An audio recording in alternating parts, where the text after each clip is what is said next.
Jay, thank you very much for your short introduction. I really like this.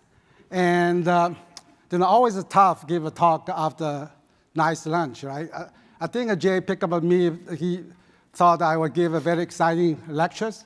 That may be the one reason. There's another reason, because when he invited me, I was the president of Geo-Institute.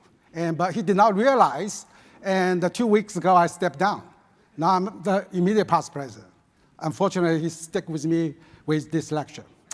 And I will talk about something related to Professor Jorge Zomberg's talk yesterday. Wonderful talk. If you were here, I enjoyed it. And he went through a lot of case studies regarding load carry, GRS, walls. But I will try to follow up with this. When I picked up this topic, I did not know Jorge was invited to give a keynote lecture in front of me, before me. And I find out, and I was very surprised, and I said, well, maybe Jorge covered everything. I don't have anything to cover after him. But I did send my presentation to him to make sure there's no many overlaps. He said, well, they really complement very well. I think that Jorge probably is right, and hopefully you will find out that as well. There were other things I did. You see the mechanistic, okay? But this is impressively indicated theoretical, okay? I did not use that word, otherwise you may not come here. This is why I avoid using theoretical, but I'm a professor at the university, I do something like this. Actually, Mary Ellen invited me for the DFI conference after COVID, and I told the story at the conference. I interviewed 20-some years ago at the university. I got the comment say, this guy too practical, will not survive at the university. Did I say that? And so far, I still with the University of Kansas. But unfortunately, that also my hope, you will survive my theoretical presentation today. Okay, with that, I really want to talk with you regarding the composite behavior GIS, walls, mechanistic, insight, but I also have a practical benefit. That you will get some benefits from this presentation, hopefully. So here's my presentation, start with introduction, geologists and reinforced soils, how I cover very well about this, but will be very short. But really I want to share with you regarding composite mechanics, mechanistics. But that also is the words why I use mechanistic. I like the words because they combine the two together. Mechanics, mechanistics, together in one word is the mechanistic. I will use three basically projects I was involved and talk about GRS piers and walls and the footing loading. Jorge covered very well, but I will just share with you some basic concept and try to find out some background why one system performs differently from another system. Okay, that's what I want to share with you. The next one dealing with GIS integral bridge system called IBS under Seismic loading. This is a very unique testing, and that was the first test basically done with two-side GIS support bridge. The last one is a GIS wall with secondary reinforcement, and at the end, the concluding remarks. I have to start with this one. This is Asian reinforced soil. Some of you may haven't seen this picture, but this one basically shows more than 2,000 years ago.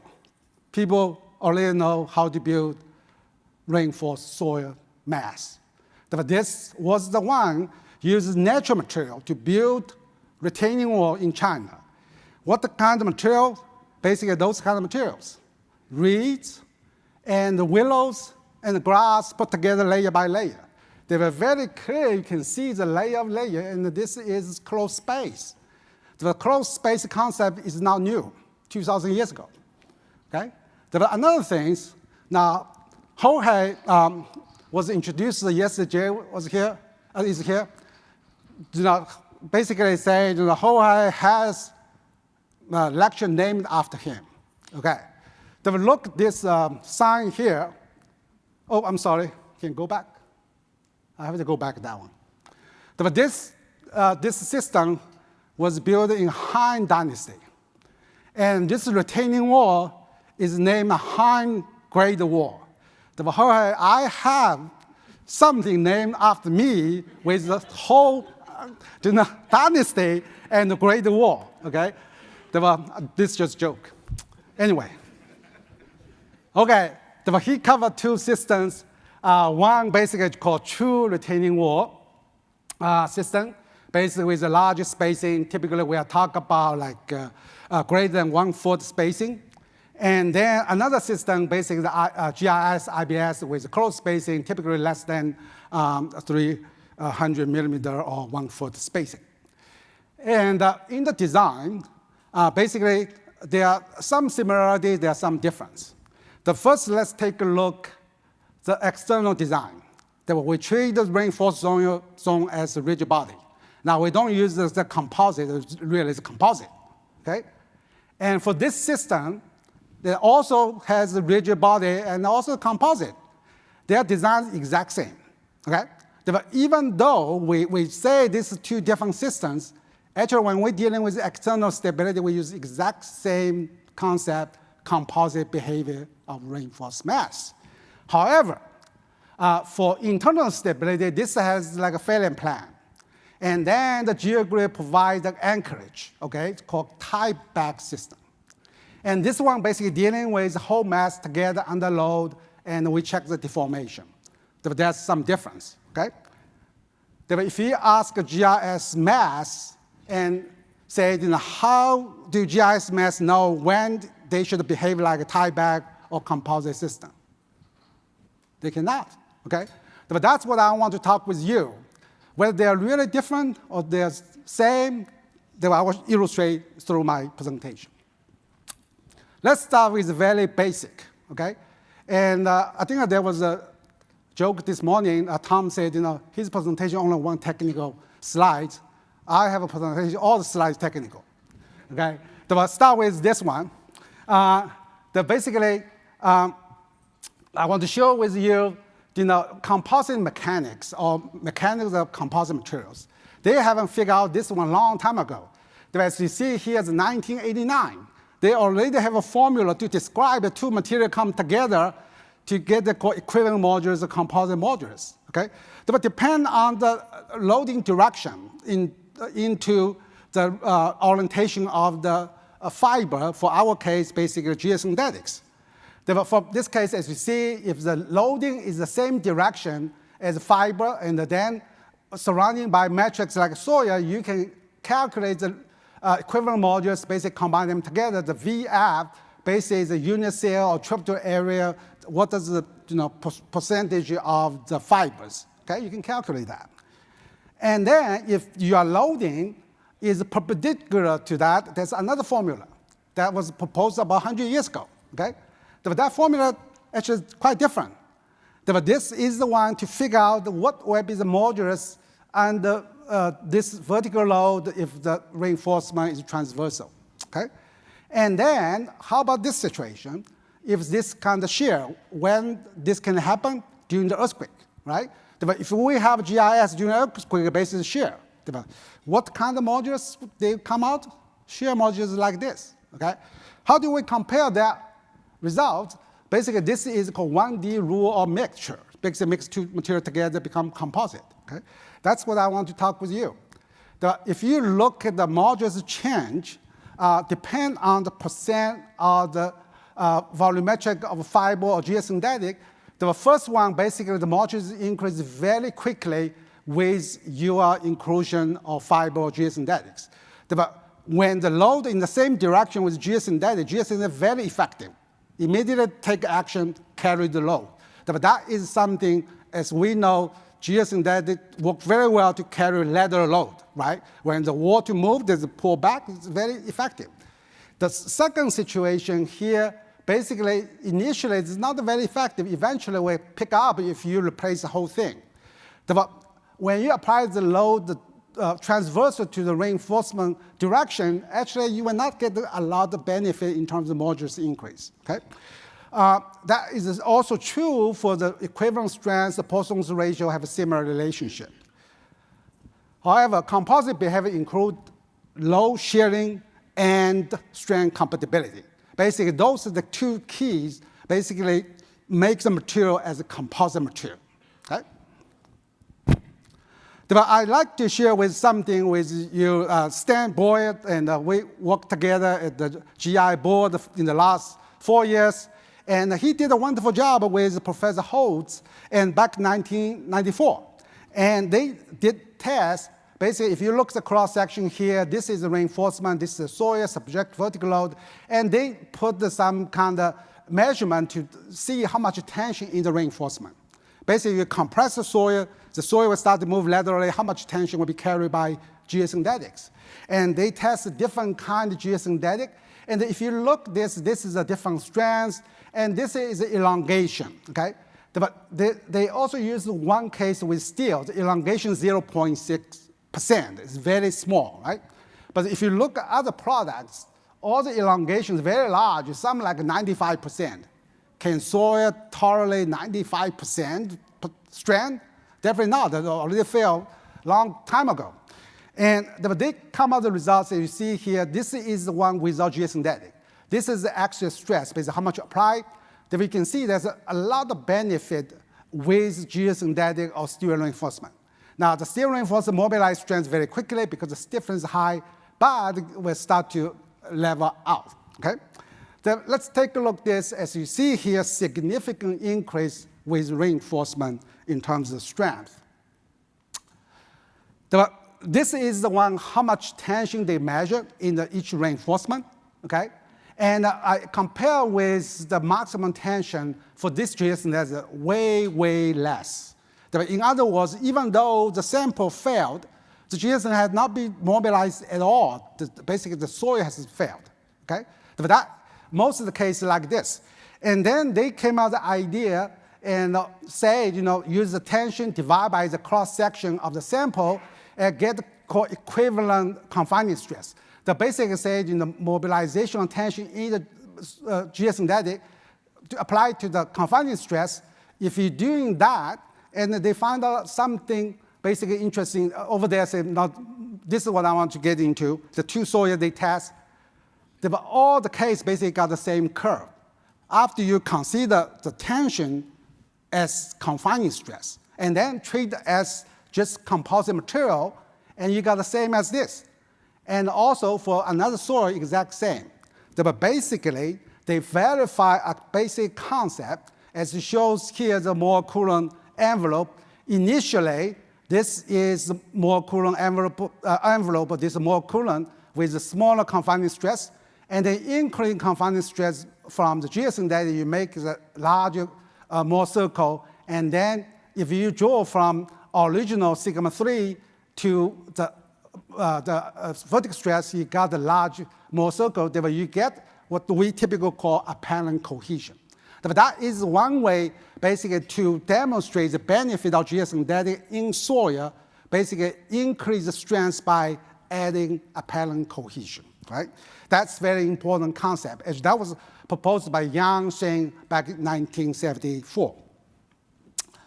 Okay, but this study confirmed the lateral confinement mechanism, as I mentioned, mechanism.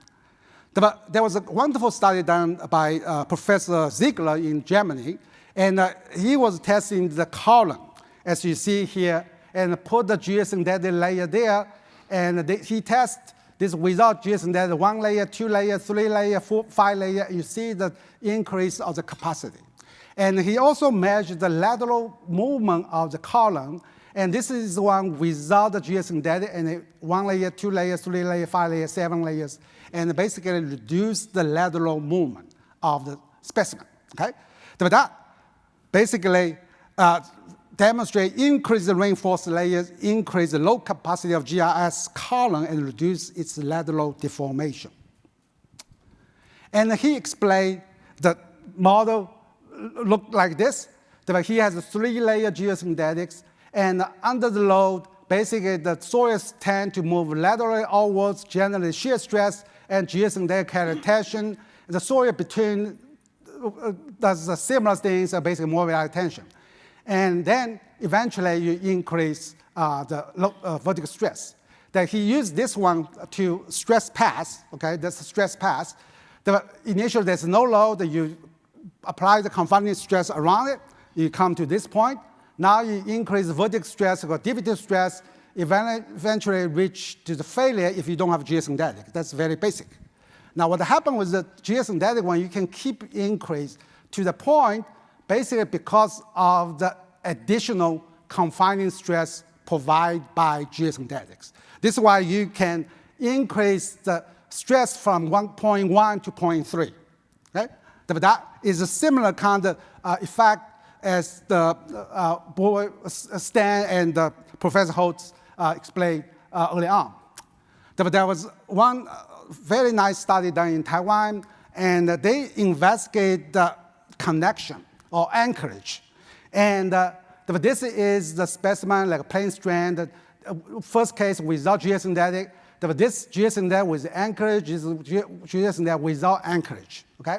What they find out, this is a different geogrid specimen, increase the stiffness strength. As you see, this without geosynthetic increase the strength. And for both cases, connected or anchored or not anchored. And if you look at the lower figure, you will find out this dealing with the volumetric strength, basically the volume change of specimen during the test. As you can see here, for this one, without the geosynthetic, actually compress and dilate. Okay? Then use geosynthetic, actually there's little dilate or less dilation.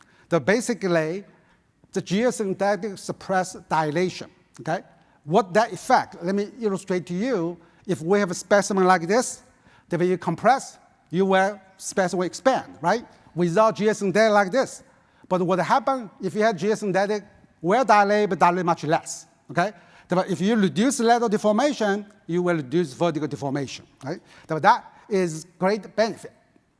That basically say the anchorage geogrid edge increase the strength and the benefit increase with stiffness, as I show you here. This is another wonderful result. They're dealing with a different vertical strength, 3%, 5%, but the two curve here without anchorage. Without anchorage, actually stiffness does not have any effect. Why? Because there's pulled from the edge. Doesn't matter how strong the geosynthetic, how stiff the geosynthetic, you will not get a benefit, basically. You will get a benefit, but the stiffness benefit will not be significant. But if you anchor the geosynthetic from edge, and then you show the stiffness benefit, okay? But that's another thing we learned from this study. Basically, non-anchored geogrid provide the limited benefit to composite behavior GIS due to pull at the edges. But there was one study done 30 years ago in Japan by Professor Tosuoka and Dr. Wang. They will investigate the GIS slope under different kind of conditions. The first one with very long reinforcement. Second one with very narrow reinforcement. The width of reinforcement is the same as the width of the footing. But this one is kind of in between. The length is not as long as that one, and this is not right under the footing. But if you look at the curve, this one without geosynthetic, this one got the benefit because of reinforcement. Actually, this short reinforcement had more benefit than this one. And then, of course, the longer one have more benefit. But even though the reinforcement is exact same width as geosynthetic, you still can get the benefit of the bearing capacity. Okay? But that is something involved in that mechanism. But let's take a look at the tension they mentioned. All the tension basically under the footing at the center, T maximum. And another thing they find out, the failure plan is did not develop around the maximum tension. They basically say the soil failed by itself, the geosynthetic did not fail. Okay? This is why it's not around the maximum tension. But another thing, if you look this fairly straight line, this indicate the pull happened at the edge of this situation. Okay? But if you look at the lower case, and this basically gives ideas, the GIS slope may fail due to soil fail, not at the maximum, and the reinforced pull can contribute that as well. But if you look at this element, you can think about this is kind of rigid body. This basically is the extension of the footing from surface to depth. This is why increase the bearing capacity. Okay? Even though this length is exact same as the footing, but still provide the bearing capacity benefit. The GIS mass may serve as a composite foundation. Okay, Let me come back to talk about Professor Ziegler, another study, very interesting study dealing with retaining wall. He built this facility, it's a very impressive facility, and they have the 2 jacks here. They fix this one and then pull this one. They test a different condition without the geosynthetic, with 1-layer geosynthetic, or 2-layer geosynthetic, 5-layer geosynthetic, and then move the front facing away to measure the earth pressure behind. Okay? For this case, they anchor the geosynthetic. Okay? What they find out, without the geosynthetic, the earth pressure is high, but the earth pressure decreases with the displacement. We know that earth pressure decreases from K0 to Ka, right? But what they find out, include the 2-layer and the 5-layer geosynthetic, can further reduce the earth pressure even lower than Ka. Okay? That's because the geosynthetic retain the soil. And as you also look, this is the image. This is without the geosynthetic. Basically, more soil move with facing. And this one with the 2 layers move little. And with 5 layers, with very little soil move, this is why it induces very little earth pressure. Okay? That's another benefit, basically, by providing the reinforcement, retain the soil movement, and reduce earth pressure. But I'd like to summarize what I got share with you from a previous study. First, composite behavior includes load sharing and the strength compatibility. Under loading, soil laterally movement induces shear stress that mobilize tension in reinforcement. Reinforcement counteract and restrain the soil movement. Lateral restraint provided by reinforcement is equivalent to adding confining stress to soil. Those increase its strength like apparent cohesion and the modulus and reduce its deformation. Reinforcement suppress soil dilation. GRS may fail due to soil failure, yield, or pull out of reinforcement. Anchorage of reinforcement enhance GRS composite behavior and make reinforced stiffness more beneficial. Increased reinforcement layers provide better lateral strength. Those further minimize lateral deformation and earth pressure. Now I want to share with you regarding the first project I have been involved, and I had the honor to work with Professor Jorge Zumberg through the NCHERP project. And he shows a bunch of the nice photos of the project in different countries. I like to show 2 different photos.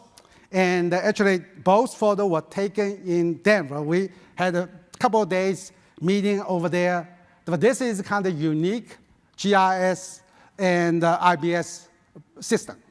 But in the mountain area, they did not transport modular block to that area. They used natural rocks, okay? Stack them together with geosynthetic to build that bridge. But you can do something like that without even concrete blocks to the GIS. But this one also unique because there's a 3-span bridge with GIS support. Typically for GIS, IBS use a single span, but this is a 3-span project. So I would like to give the credit to Federal Highway. They did a lot of wonderful job. They produced the menus, the guidelines. And as you see here, this is the one test setup from the reference, Jennifer Nix. And this is my own photo, but I took over there.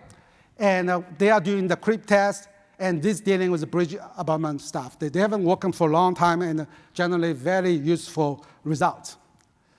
But what we did, basically try to understand the behavior, okay? But they find out, basically use this kind of test, they got the 2 results. One is close spacing GIS, one is larger spacing GIS, and they behave differently, okay? But we use a 3-dimensional model to model this, and also use a 2-dimensional model to model those, and try to see whether we can basically repeat their results. And we did got similar results as what they got, okay? That sounds like we confirmed their test results or conclusion.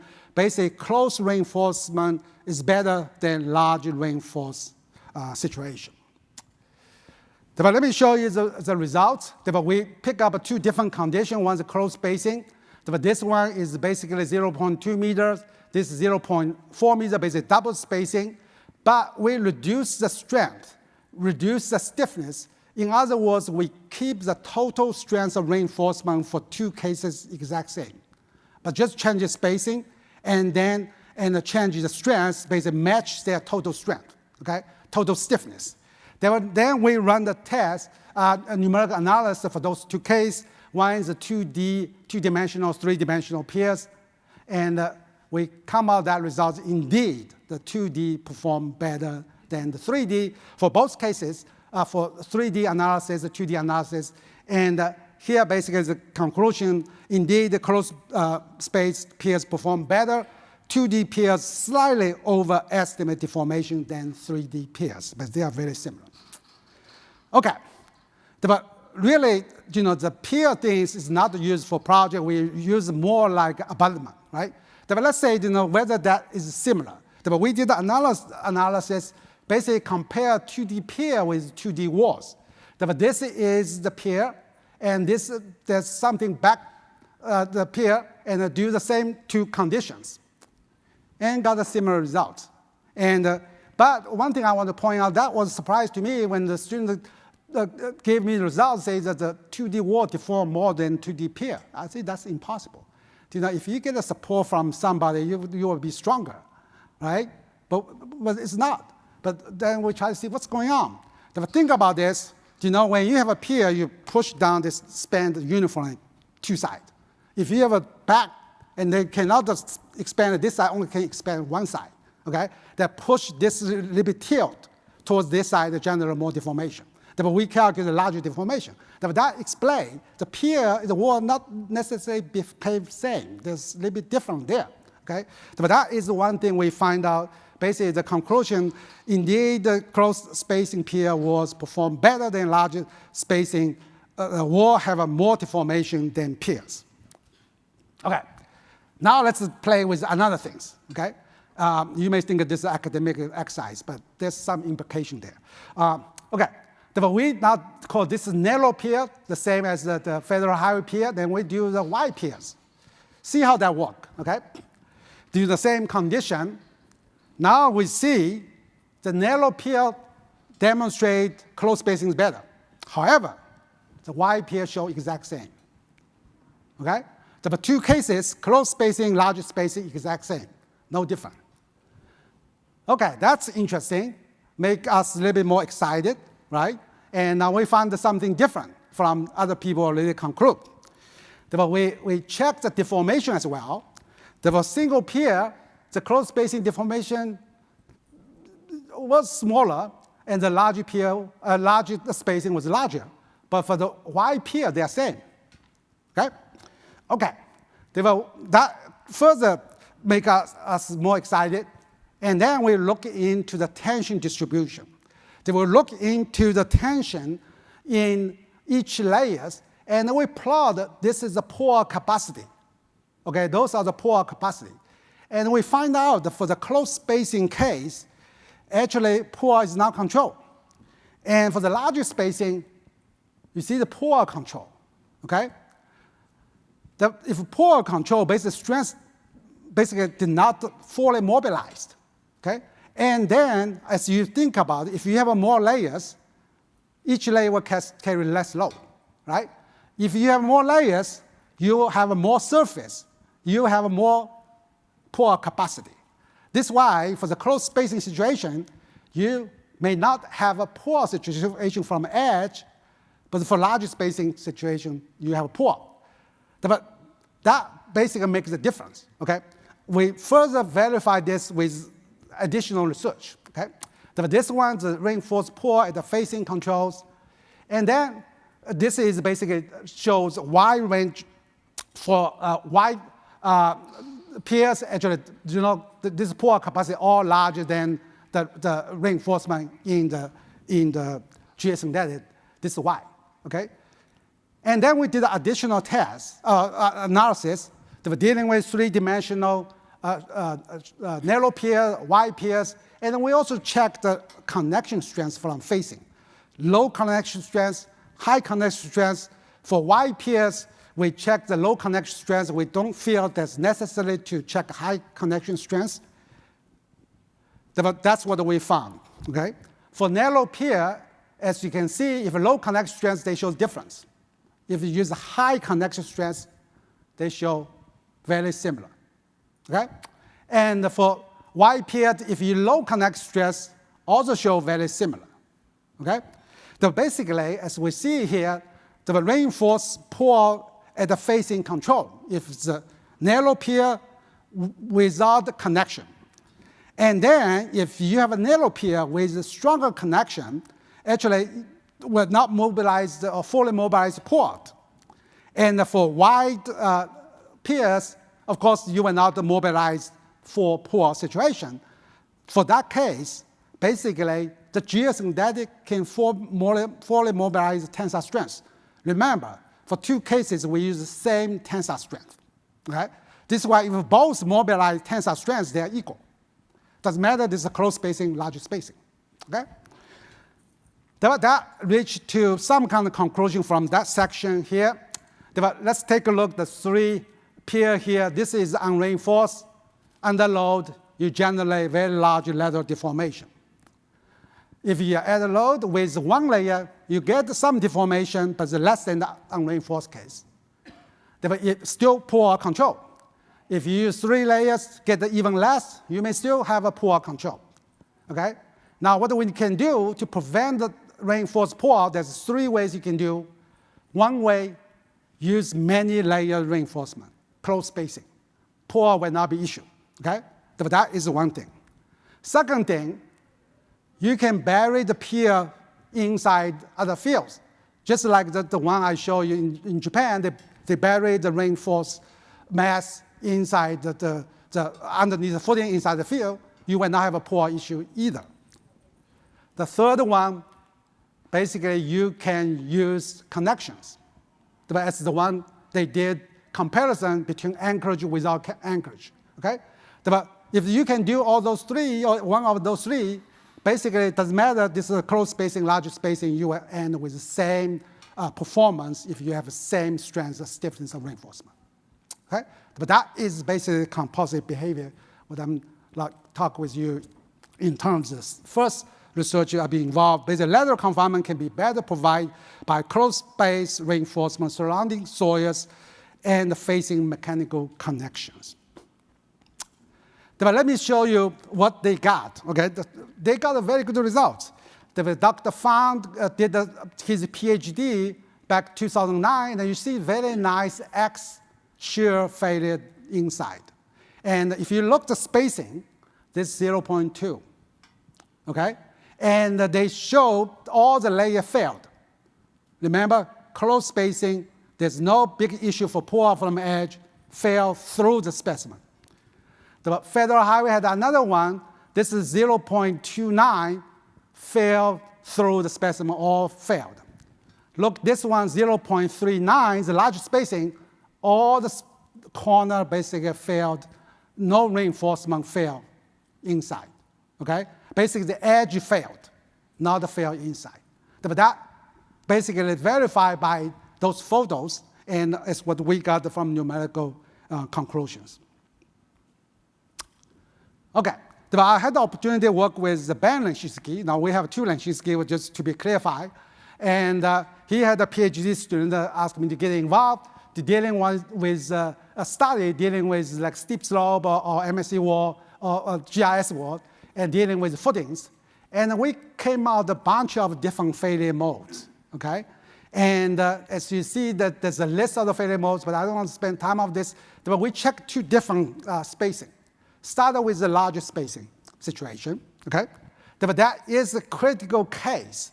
If you look carefully, that is a log spiral, basically this case. But if you have larger spacing that fail through the reinforced math, okay? And for that case, and then if you look at the close spacing, for this case, that is a critical surface is this one. If you correspond to that one, basically is 2-side general shear. Where is this one? Basically is this one here. Okay? This is basically, if you have a close spacing, you cannot go very deep. Okay? If you have a larger spacing, then you may have a pour from the top, and eventually you have this kind of circular log spiral failure. Okay? That basically illustrates the critical failure modes depend on many factors, including reinforced spacing. We did some research. This is my former PhD student did some study in the lab doing the test with loading. You see large deformation. For this case, with wraparound facing. If we ask Professor Ziegler to do the test, then he probably can measure the zero earth pressure behind his device, because the wraparound facing basically retain all the soils, right? But we did this analysis, collect the data from literature, basically investigate the lateral deformation and the footing loading with different kind of situation. We got a bunch of the results, and then we plot them together, and we came up with the idea the lateral deformation divided by height of the wall is function of the fact safety. Right? I think this morning Tom mentioned about that as well. Deformation depends on fact safety, right? Think about it. If you have a high fact safety, the wall deform less. Low fact safety, the wall deform more, right? Low fact safety. That's what we got. This is the one over. If you have a high fact safety, let me see, I couldn't see here, yeah. And if you have a smaller fact safety, you have a high value here, you have a large deformation, okay? The Federal Highway has one design criteria in terms of the wall deformation. Basically is maximum deformation divided by D is a distance plus the width should be less than 1%. If we do that, okay, what we came out, the fact safety 2.5. It's just pretty good. If you design the low carry GRS walls as a whole, use the name, if you have a fact safety greater than 2.5, you will meet this requirement based on our analysis. Our analysis include close spacing, large spacing. We did not differentiate their conditions. Okay, they come out the same results as we show here. But this was the presentation, very interesting presentation I got from my colleague and Professor Shi in China. He presented, and very nicely. This was the one project, the first project in China used GRS IBS. And fortunately, they built the two walls on the same highway, exact same highway too. One uses traditional bridge approach, 3-span. One is GRS IBS system, okay, on the same highway. And they did a comparison for the one GRS, basically about 100 feet long, and another one like 2.5 times 100 feet, 250 feet long. And they did a calculation in terms of time. There's a 57% saving. Money is a 57% saving. And they did the CO2 calculation, equivalent emission, and go through the material production, material transportation, construction, and interestingly show also like a 57% reduction from sustainability point of view, use this kind of system. Okay, now I move on to talk about the second project I've been working on with Professor Shi and GRS wall and the seismic loading. But this is the first GRS IBS wall test on two sides, okay? Now, and Professor Johnson Wu and Pat Fox, they did the test, but they only test one GIS. Another one is kind of fixed, just to go like this. But we build like two sides, okay, with different spacing. The one side with larger spacing, as you see here, this side with the smaller spacing. And we follow the same thing, basically same strength.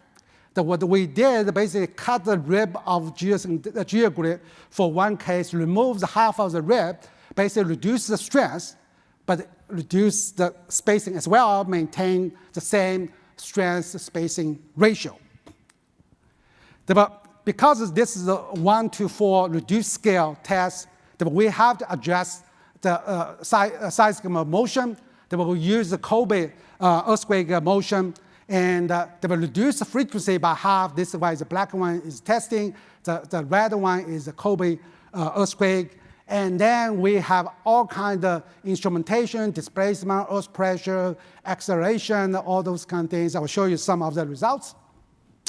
And we found out the two sides, and the seismic motion actually not the exact same, actually kind of opposite. But the peak on this side is this way, the peak on this side this way.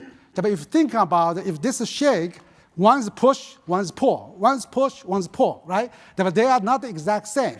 But that's things that have not been observed in the past, because in the past you only test one pair. Then you will not be able to test two pairs together. But that is kind of interesting finding. The left and right abutment will shake the opposite pull, push and pull directions. And then we look into the acceleration amplification coefficient. For this one, this is with the largest spacing. But at the smaller peak ground acceleration, actually it's kind of close to 1, but when it increase, actually even less than 1. But for the close spacing one, as you see, all greater than 1. Why is that? Because the close spacing GRS had the great amplification coefficient indicate the stiff composite behavior. As you know, if the earth structure is stiffer, you will amplify the ground reaction. If it's flexible, you will reduce the earthquake response. Okay? That's what we found there as well. Then we checked the GRS wall facing displacement, and we also find for close spacing situation, the deformations are smaller. And this is the peak, this is the residual as compared with the large spacing. And we also kind of verified that. There's two different reasons here. One, as we talk about the pull phenomenon. Another reason, because close spacing has larger stiffness, as I demonstrate, that when you push back, actually you will get less deformation. Okay? So that basic close spacing GIS had a smaller displacement. Now let's take a look at lateral earth pressure. Okay? But here basically shows the peak pressure. This shows the residual pressure.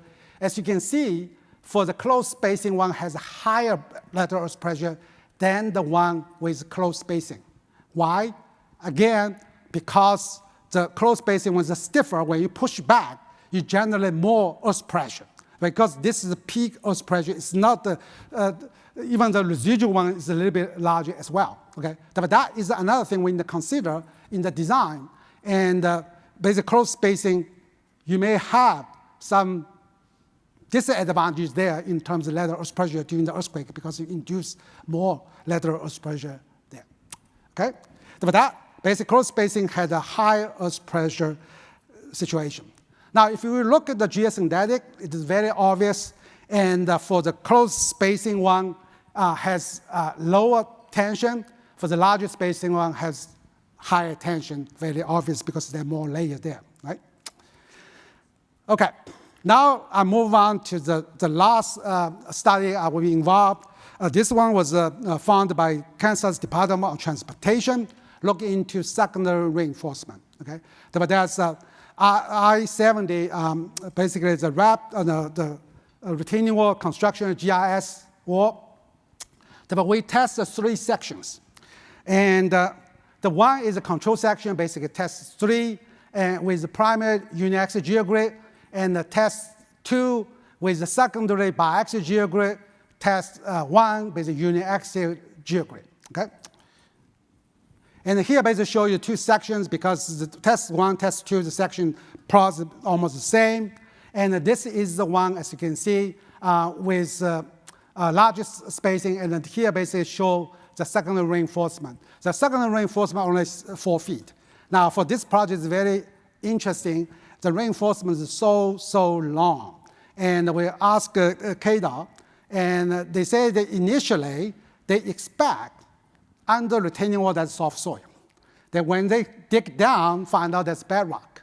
But there was something missed in the investigation. This is why they originally had a global stability issue counting.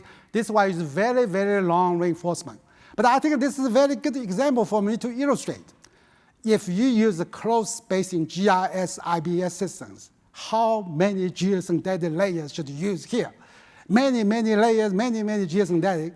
What if we just use short reinforcements close to facing? You can save a lot. You can save a lot, right? That's another thing. For GIS, IBS, typically they limit to 30 feet. Why? Because if you're getting higher, then you may have a problem with start to pour out, those kind of things start to develop. But if you use this system, you can build very high because the primary reinforcement carry most of the load. Secondary reinforcement basically stabilize the facing, reduce the connection stress, as I will illustrate to you.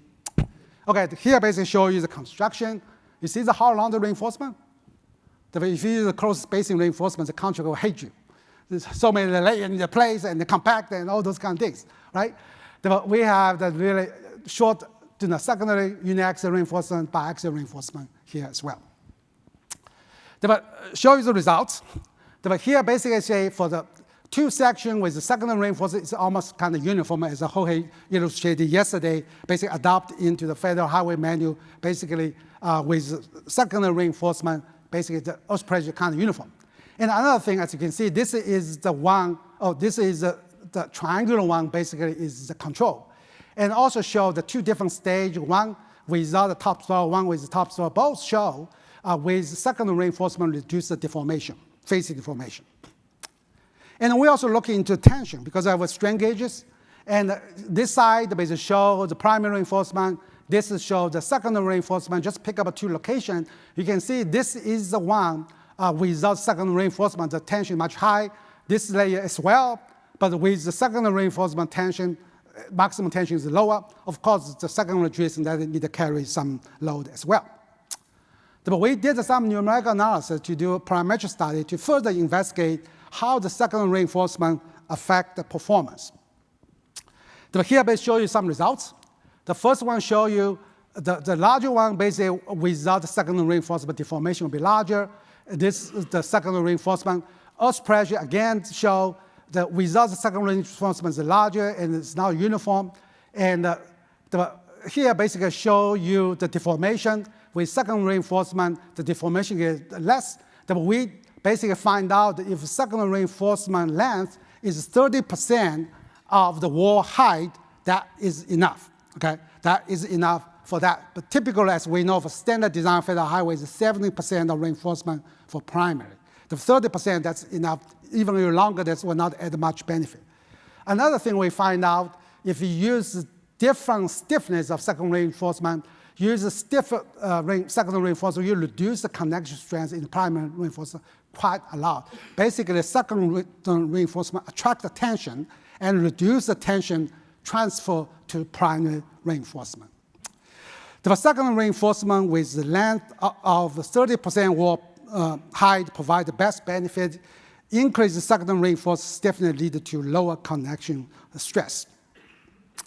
Let me talk a little bit about limit equilibrium analysis. I had the opportunity to work with Professor Dov Lichinsky, Ben's father, and about the limit equilibrium method. We published a paper together in 2006. At that time, we used the planar failure plan, and basically this is the force diagram. You have a normal stress, weight, you have a normal stress, you shift stress. In order to make a stability, the GSM there has to carry tension, right?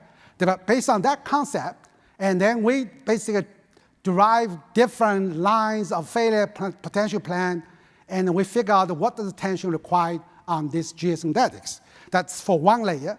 Then we can do the two layers, okay? And you generate the profile of the required tension, maintain the stability. And then we got this plot here. Basically, the yellow one is the required tension, okay? And this is the brown one, basically say, yeah, there's no connection at the facing, okay? But this is how much you may be able to provide by the system. Now, at the end, you can basically determine what the required length. For the front, if not enough, what do you need to do? You need to use the connection strength. Then you bump up the connection, then you cover the required strength on top of basically required rough strength. But that is the design requirement. Now we take care of the front pull out, take care of the rear pull out, and then take care of the strength. all together in the limit equilibrium analysis.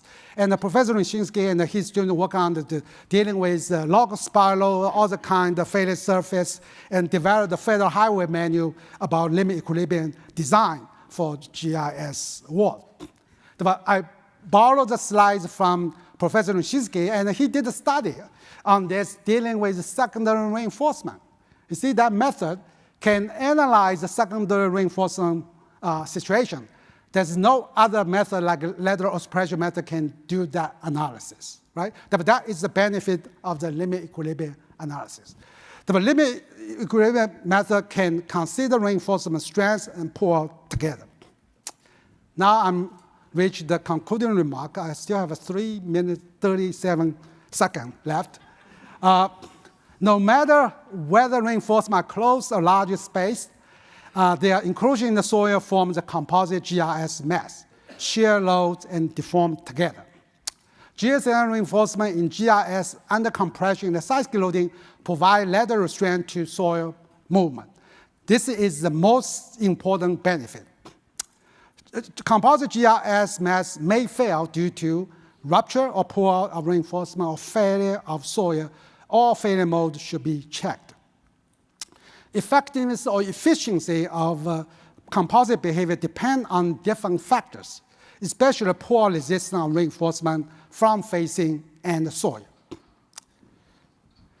GIS IBS with close space reinforcement show beneficial composite behavior because poor is often not an issue. Okay, this is also the Federal suggestion. You don't need to check a poor because that is most the case.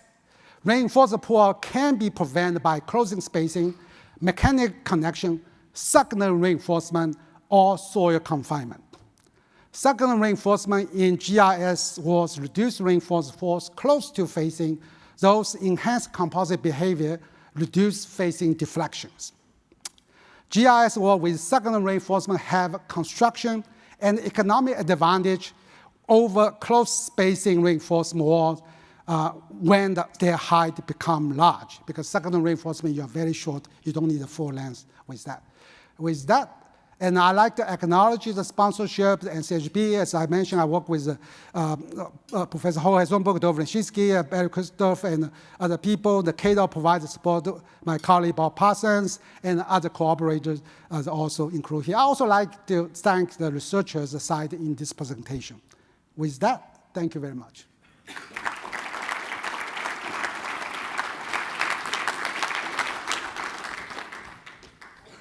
I guess if we can have some questions, yes. I'll volunteer.